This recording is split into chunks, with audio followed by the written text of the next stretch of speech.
Graça e paz, irmãos, graça e paz, amigos, graça e paz, companheiros da Igreja Batista da Vila Guilhermina. Sejam muito bem-vindos a mais uma Escola Bíblica aqui no canal da Igreja. Escola Bíblica é essa que é colocada ao ar todo domingo no canal do YouTube e também na nossa página do Facebook. Quero te convidar a estar participando das outras atividades também. Segunda, quarta e sexta, às 21 horas, vai ao ar aqui no canal e, como já disse também, com relação à Escola Bíblica, também na página do Facebook, o nosso Boa Noite com Jesus, o programa de devocionais da Igreja Batista da Vila Guilhermina, pequenas devocionais, 10 minutos, para que você possa ir para o seu descanso em paz. Quero te convidar também a estar participando das atividades presenciais. Terça-feira, 19h30, temos culto de oração. Domingo, 9h30 da manhã, culto público para o pessoal do grupo de risco e seus acompanhantes. E domingo, às 19h30, culto público aberto para todas as demais pessoas. Venha estar conosco, sinta-se extremamente convidado.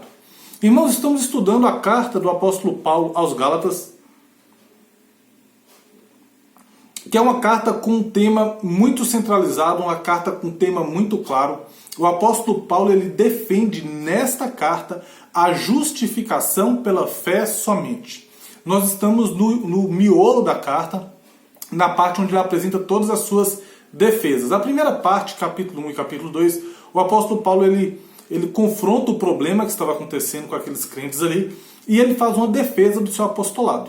A partir do capítulo 3 até o final do capítulo 4, versículo de número 31, nós temos o apóstolo Paulo defendendo a justificação pela fé somente.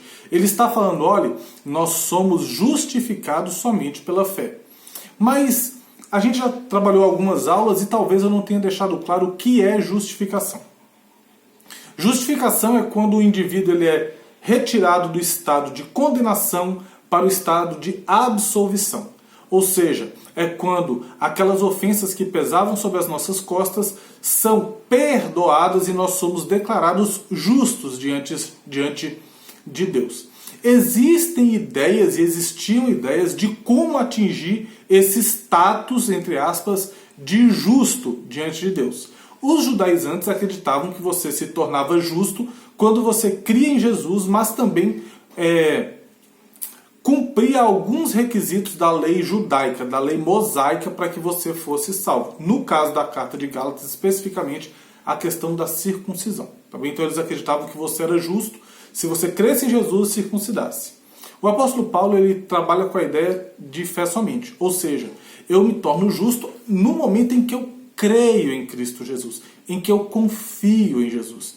Quando eu confio em Jesus, os meus pecados são imputados sobre ele, o preço que ele já pagou no madeiro, e a sua justiça é colocada, é imputada, é inserida na minha vida e me torna justo. Desta forma, Deus, ao olhar para mim, ele não vê um pecador, mas ele vê alguém coberto pelo sangue do Cordeiro que me tornou justo ao morrer em meu lugar. Ou seja, justificação, a gente vai estar trabalhando sim com a ideia de substituição. Também justificação na teologia de Paulo vai implicar em substituição. Eu sou tornado justo porque ele paga um preço, ele paga pelos meus pecados, uma paga que eu era incapaz de pagar por mim mesmo. Hoje iremos estudar o capítulo 3, versículos de 15 até o versículo de número 29, também, então são 14 versículos, e nós iremos ver mais uma argumentação do apóstolo Paulo a favor da justificação pela fé somente. Nós já vimos que ele argumentou, em primeiro lugar, apelando à experiência dos Gálatas, o que aconteceu com eles. Na aula passada nós vimos que ele apela ao testemunho da Escritura e à própria experiência de Abraão, o pai da fé. E agora aqui ele vai partir para uma argumentação lógica, tá bem? Ele vai partir para uma questão da lógica e vai trazer algumas explicações, algumas fundamentações aqui. Tá? Eu não dividi essa aula em tópicos, nós vamos trabalhar ela versículo a versículo, e se Deus assim nos permitir, nós iremos terminar aí antes de 1 hora de aula. Outra coisa que eu quero dizer para os irmãos é que hoje nós não iremos usar tantos textos paralelos, nós vamos nos ater mais aqui ao texto e eu vou explicando devagarzinho. Se tiver alguma coisa eu pego na nota de rodapé para comentar com os irmãos. Vamos lá, antes de orarmos, vamos ler o texto sagrado. Gálatas capítulo 3, a partir do versículo 15. Irmãos, falo como homem. Ainda que uma aliança seja meramente humana, uma vez ratificada, ninguém a revoga ou lhe acrescenta alguma coisa. Ora, as promessas foram feitas a Abraão e ao seu descendente. Não diz e aos descendentes, como se falando de muitos, porém como de um só, e ao teu descendente, que é Cristo. E digo isto, uma aliança já anteriormente confirmada por Deus, a lei, que veio 430 anos depois, não pode abrogar, de forma que venha a desfazer a promessa. Porque se a herança provém da lei, já não decorre da promessa. Mas foi pela promessa que Deus a concedeu gratuitamente a Abraão. Ou seja, irmãos, Deus concede a herança gratuitamente por meio da promessa a Abraão. Qual, pois, a razão de ser da lei? Foi adicionada por causa das transgressões, até que viesse o descendente, a quem se fez a promessa, e foi promulgada por meio de anjos, pela mão de um mediador. Foi adicionada por causa das transgressões. A lei é adicionada por causa das transgressões. Até que viesse o descendente, a quem se fez a promessa, e foi promulgada por meio de anjos, pela mão de um mediador. A aliança foi promulgada pela mão de um mediador. Ora, o mediador não é de um, mas Deus é um. É porventura a lei contrária às promessas de Deus? De modo nenhum. Porque se fosse promulgada uma lei que pudesse dar vida, a justiça, na verdade, seria procedente da lei. Mas a Escritura encerrou tudo sobre o pecado, para que, mediante a fé em Jesus Cristo, fosse a promessa concedida aos que creem. Mas, antes que viesse a lei, estávamos sob a tutela da lei, e nela encerrados, para essa fé que de futuro haveria de revelar-se, de maneira que a lei nos serviu de aio para nos conduzir a Cristo, a fim de que fôssemos justificados por fé. Mas, tendo vindo a fé, já não permanecemos subordinados ao aio, pois todos vós sois filhos de Deus mediante a fé em Cristo Jesus. Porque todos quantos fostes batizados em Cristo, de Cristo vos revestistes. De Sarte, não pode haver judeu nem grego, nem escravo nem liberto, nem homem nem mulher, porque todos vós sois um em Cristo. E se sois de Cristo, também sois descendentes de Abraão, e herdeiros segundo a promessa. Vamos orar. Senhor meu Deus, muito obrigado, ó Pai, por mais esse dia, por mais esse momento. Pai Santo, vem falar conosco através da Sagrada Escritura, fala conosco através desse texto, nos explica questões e nos esclarece questões. É o que eu te peço, em nome de Jesus. Amém e amém. Ok, irmãos. O apóstolo Paulo, como eu já disse, apelou à experiência dos Gálatas, à experiência de Abraão e apelou à Escritura. Agora ele apela à lógica, tá bem? Vamos lá, versículo 15. Irmãos, falo como homem. Ainda que uma aliança seja meramente humana, uma vez ratificada, ninguém a revoga ou lhe acrescenta coisa alguma. Antes da gente explicar esse versículo, eu queria que a gente fosse em Hebreus 9:17. O Alberto falou que a gente não ia pular tantos textos, mas tem alguns que nós vamos ler. Pouca coisa, mas vamos ler alguma coisinha hoje. Hebreus 9:17 diz assim: pois um testamento só é confirmado no caso de mortos, visto que de maneira nenhuma tem força de lei enquanto vive o testador. O que eu estou querendo dizer com isso aqui? A lei, uma promessa foi feita, um acordo foi feito entre Deus e Abraão. E o mais legal, irmãos, que a gente vê isso lá em Gênesis, capítulo 15, a partir do versículo 7, a gente vê Deus fazendo essa aliança com Abraão.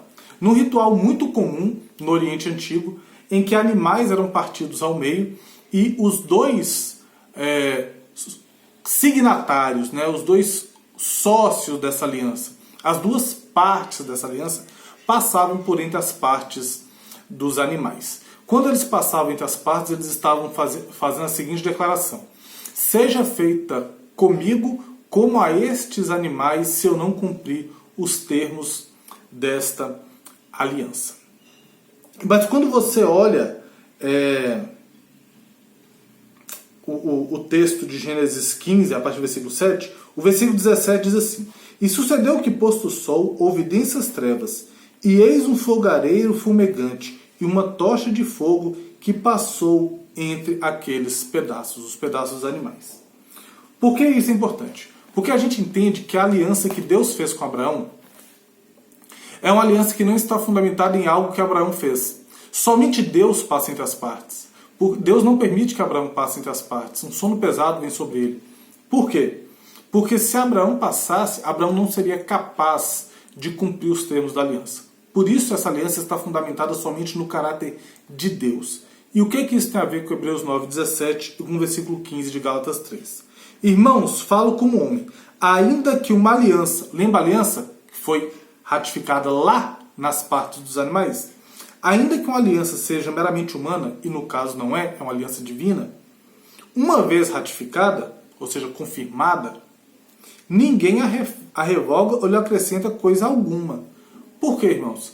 Essa aliança não pode ser revogada, esse testamento não pode ser revogado, porque aquele que a assinou ainda vive. Deus é o Deus que vive eternamente, portanto a promessa feita a Abraão é uma promessa que permanece eternamente. Isso serve para a promessa para Abraão, isso serve para as promessas que vieram depois, isso serve para as promessas que estão no Novo Testamento, isso serve para as promessas futuras como a volta de Cristo Jesus. Deus não muda e as suas promessas permanecem para sempre, porque Ele é um Deus imortal. Versículo 16 a 18, aí o apóstolo Paulo começa assim, a trabalhar a questão da lógica. Então ele começa a mostrar, olha, a lei veio e a lei ela estabelece a circuncisão, a lei ela não estabelece, tá, irmãos? A circuncisão é antes da lei, a circuncisão é Abraão.